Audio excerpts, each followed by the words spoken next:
Welcome back to Conversations Under the Fig Tree, friends. It's been a minute. I'm glad you're here with me again today.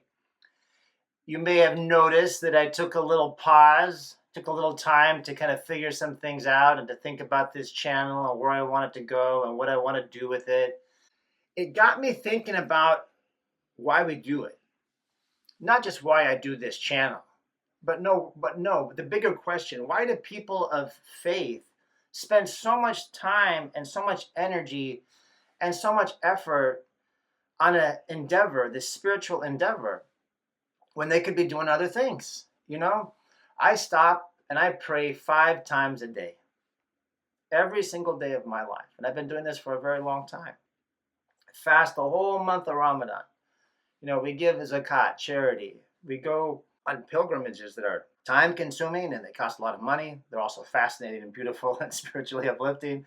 But it begs the question. It's a reasonable question. Why go through all this trouble in this modern age? Is faith still relevant? Does it actually matter to anyone other than the person who's doing it? And why does it matter for that person who's doing it even? I think those are fair questions. I think that those are questions worth exploring and thinking about. And while I was out walking this morning, as I am wont to do, I thought about this a lot, both this morning and last evening.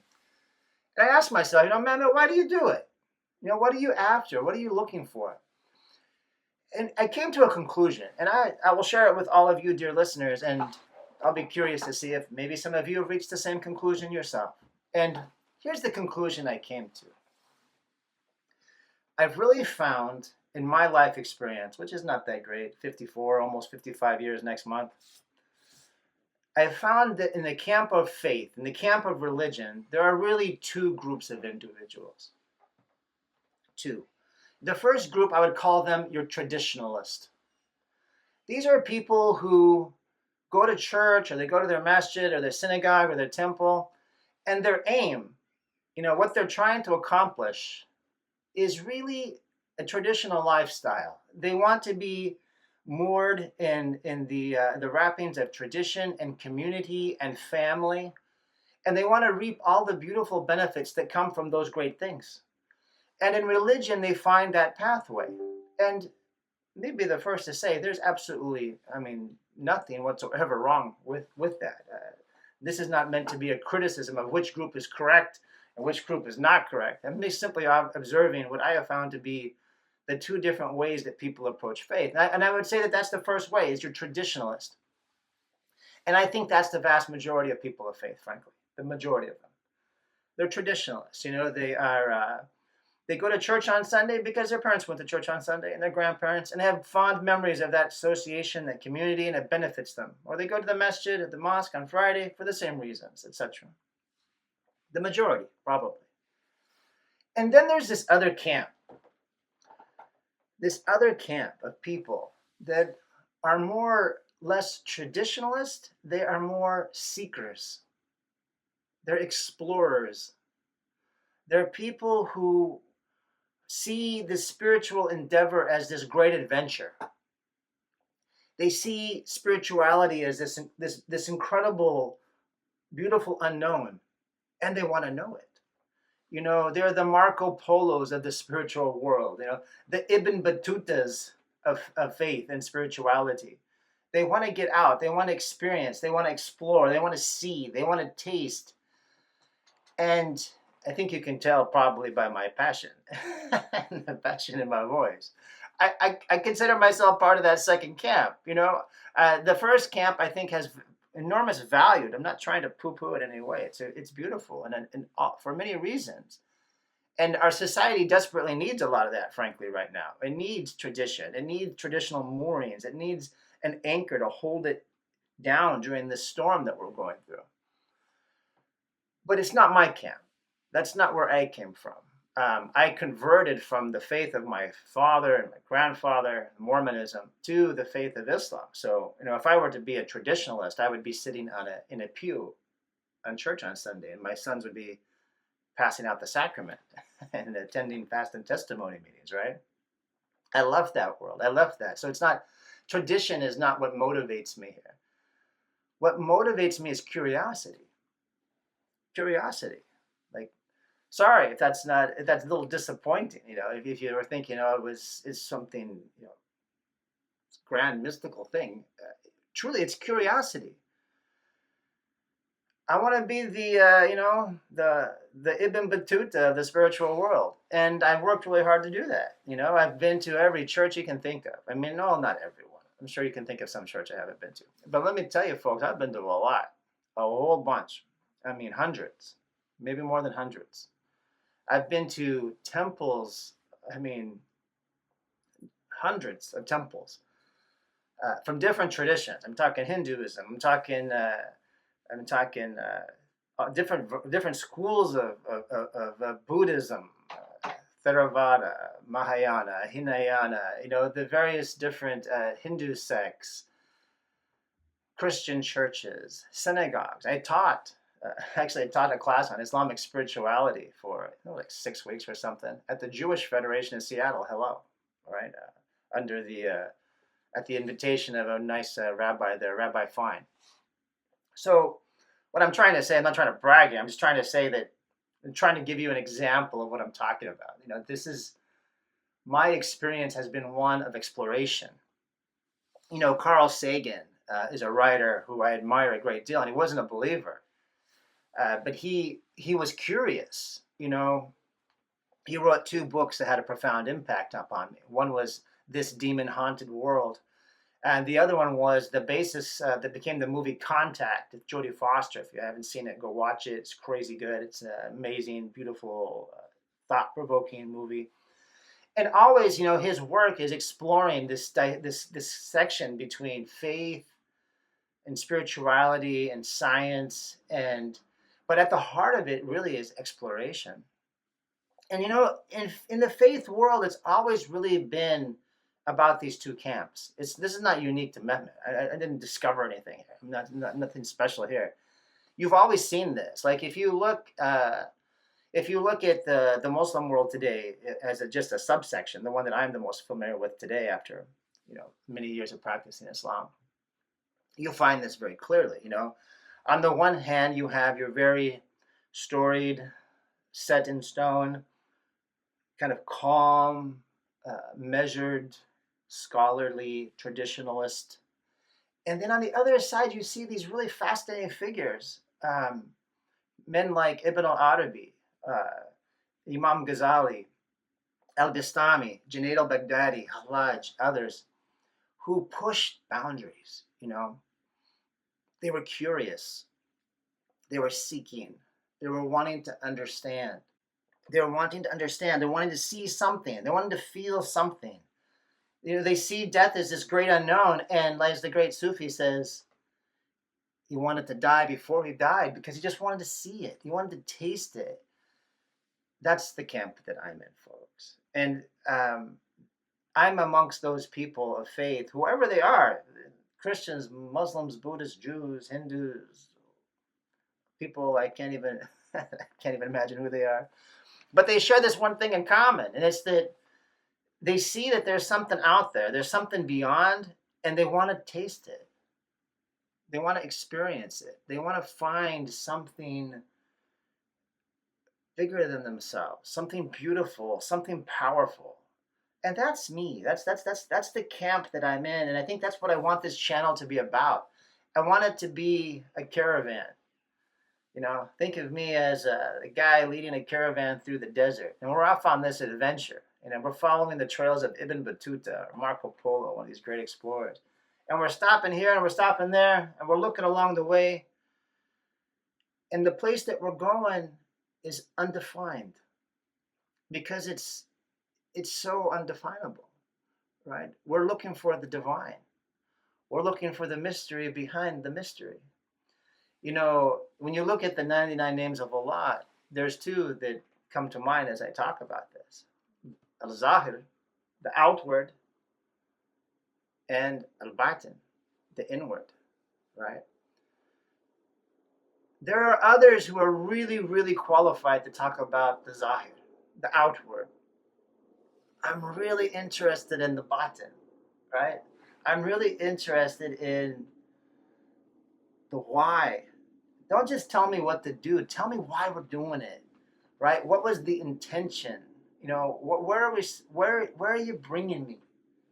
The journey itself is incredible and it's beautiful and it's valuable, but I really want to taste the destination. I, here's the big difference I think between the traditionalist and the Mehmets of the world who are trying to be explorers and trying to like just that are fascinated by the unknown and who are trying to taste this hidden realm that we all will reach one day. That's the thing about death. Everybody gets one. We're all going to reach it one day, but who recognize that this is a world of illusion and are not satisfied with the illusion, right? They realize that this world is an illusion, and we just want to we want to pull back the curtain. We're curious. We want to see what's behind that curtain, and we don't want to just observe it. We want to dive into it, right? We want to dive into the ocean of Al-Haq, of Al-Rahman, of the truth, of the merciful, the compassionate. I'm not satisfied to just gather on Friday and pray to him. I want to dance with him. I want to know him. I want to swim in those oceans. I want to feel his awesome majesty. And I find that exciting. And I find it not just exciting, I find it critically important to our survival as a species that we recognize that there is something greater than us, and we give ourselves to the exploration of that great and beautiful thing and all that comes with it. And you might ask yourself, well, why bother? We're all dying. Everybody's dying. No one's getting out of here alive. We're all going to figure it out sooner or later. That's true. That's true. But I think there's value in the journey. I think there's value in the journey. For the traditionalist, your 5 daily prayers, your Hajj, your pilgrimage, your charity, that's it. That's enough for them. And there's nothing wrong with that. God bless them. But those things are a means. They're a means to an end. They're not the end. They're not the end. The end is something we can't even begin to describe. And I guess what I'm doing here under Conversations Under the Fig Tree is I'm inviting you to come with me on a journey. Let's go find it. Let's go find out what's behind the next hill. Let's go see what's beyond the next curve in the road there, the next bend. Religion doesn't have to be some stuffy, tired, it's Friday, we got to go pray. It's Sunday, we got to head to the church. It's Saturday, we got to have to go to the synagogue. It doesn't have to be that, folks. There's value in that. Don't get me wrong. But it doesn't have to be the stuffy, tired, hard to grasp, hard to follow experience that so many of our young people have just kind of given up on. It doesn't have to be that, folks. And you young people that are listening to this, hear my words. Hear what I'm saying. You don't have to be bored. You don't have to be bored. It's not boring. There's nothing boring about the spiritual path. Nothing at all. It's exciting. It's about the most exciting thing you can imagine. It's about experiencing something that is greater than all of us. It's about getting the opportunity to peek behind the curtain. That's exciting. There's nothing boring about that. There's nothing stuffy about that. That's the realm of adventurers, explorers, people of bravery and willing to risk things and to push the edges. Alhamdulillah, alhamdulillah. That's the journey that I've been on for most of my life. It's certainly the journey that I'm on now. And I find in Islam, I find in it this vehicle that is just uniquely suited, especially in our time, to facilitate that kind of exploration that I'm talking about. It truly is. Because, folks, the reality is this world is fooling you. It's fooling you. This world is an illusion. Hazrat Ali, this great Amir al-Mu'mineen, this great, the fourth caliph, the adopted son, essentially, of the Prophet, his son-in-law of the Prophet, his cousin. Was this great man, and he wrote many beautiful things, and he did these wonderful feats of bravery and strength, and he was so many things. One of the and someone to study, someone to admire. I named my fourth child after him. And he describes this world. He says this world is like a snake. It's soft to the touch. It's full of poison. See, this world will fool you, right? The world, for whatever reason, it demonstrates itself as if it is the ultimate reality.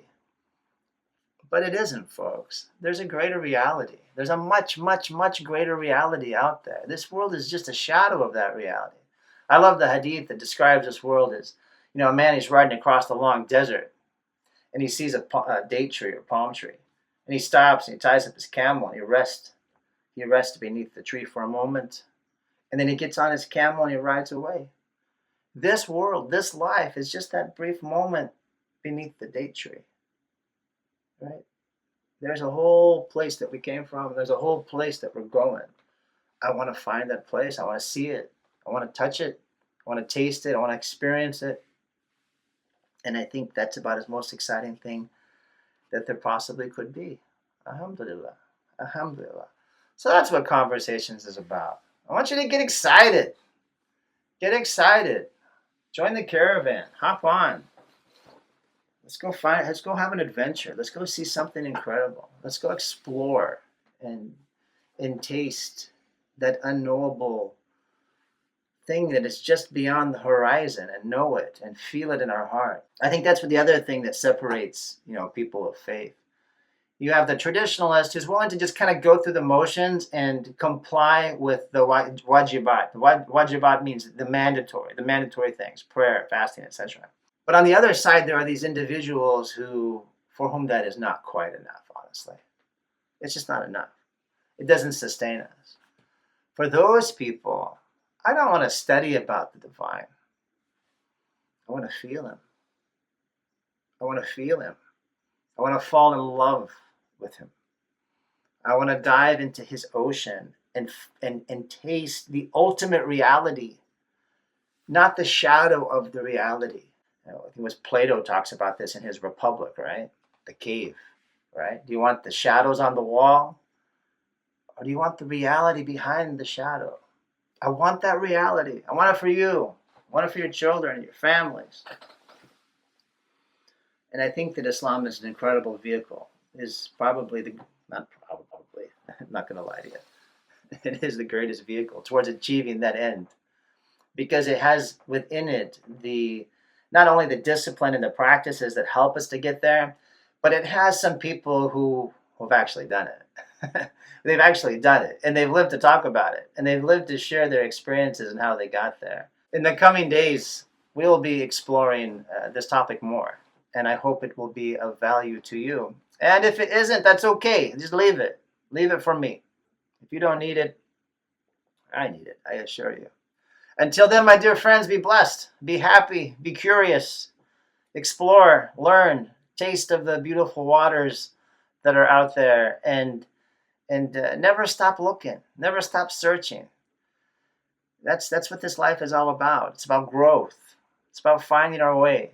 It's about going home and reuniting with the ultimate reality, the haq, the truth, the great reality that is behind all of this, right? These are shadows. There are shadows, and there's a fire burning right now, and that fire is casting shadows all over the wall. But behind all that fire and all that mess, all that noise, there is something beyond your comprehension, something beautiful and powerful and wonderful. Maybe we'll meet each other there one day. Until then, peace.